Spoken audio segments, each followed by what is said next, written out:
Where are you?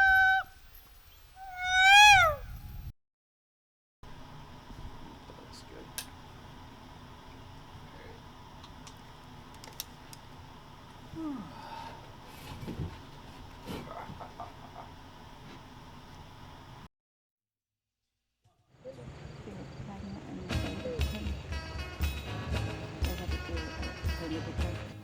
Well, we do a lot of behavior enrichment. In other words, we're going in there and giving them fun things to do. Behavior enrichment can be all the things you do with a dog. Taking him for a walk, for example. Leash-trained wolves, they love to explore areas, new areas. We switch their enclosures on a weekly or bi-weekly basis, sometimes even more frequently than that.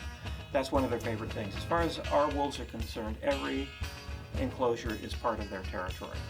And having other wolves go into an enclosure before them means that they'll have lots of smells, they will do a lot of marking, they will dig up caches, and it's just a good opportunity. Think of a dog going to the dog park.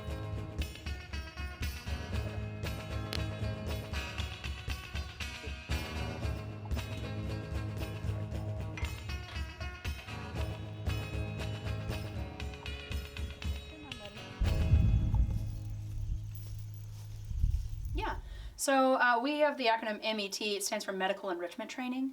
So that is every morning, particularly in the hot summer months when there's bugs and flies and such, we get up really early, we come out here and we put hands on every animal. So we're checking for lesions, abrasions, cuts, or anything that could develop an infection. We're putting Neosporin on those wounds if we find them. We're checking their dental quality, so we're lifting their lips, we're looking at their teeth. We're clipping their nails just because they're not getting the same kind of wear and tear on their toenails in captivity as they would in the wild, so their dew claws, declipping. We go in and do that, and then we put ear cream and fly repellent on the tips of their ears to prevent the flies from coming out and nibbling on their ear tips, which is a side effect of being a meat eater, right? The flies are attracted to that blood, and that's what primarily constitutes medical enrichment training.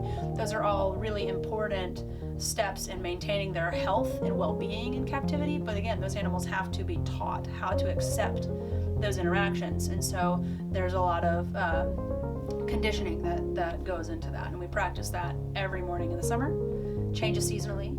So in the winter, we're making sure that they're still wanting to interact with people. We're getting towards their breeding season. So it's like, hey, are you even still comfortable being leashed up? Are you still comfortable being handled like this? So it just depends.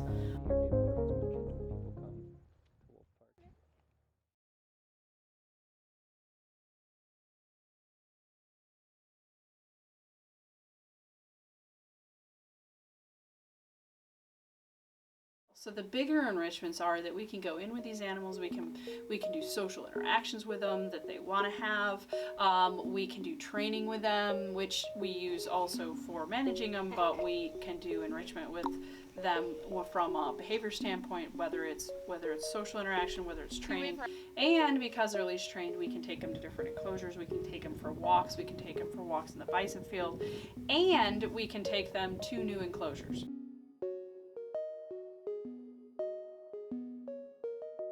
Well, every day is different here for sure, and it really depends on what the needs are for the week. You know, if it's a veterinary visit coming up, then we want to go out, we want to make sure that the husbandry behaviors that we have in place for those animals are still fine-tuned, and if we need to recondition a behavior, we go ahead and train at that. So reconditioning means getting the animal comfortable or reacclimated to a particular practice. So a husbandry behavior that we do with them would be something like a chin rest. So you'll see us cue the animal with a flat palm and draw their head forward, and the animal should actually reach over our palms and place their chin into our hand, and they hold their heads there. It's all voluntary, and that allows us to touch their ears, look in their eyes, place eye drops, or administer a vaccine. So it's a start button behavior for the animal to say, okay, I'm ready for this interaction to occur, and that takes practice and rehearsal. And so it's actually really critical to their well-being in captivity. So it's literally what allows us to do the programs that we're able to do here.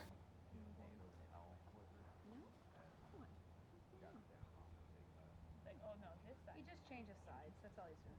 You got it. He's gonna pinch you in the scrub, side. Some mud.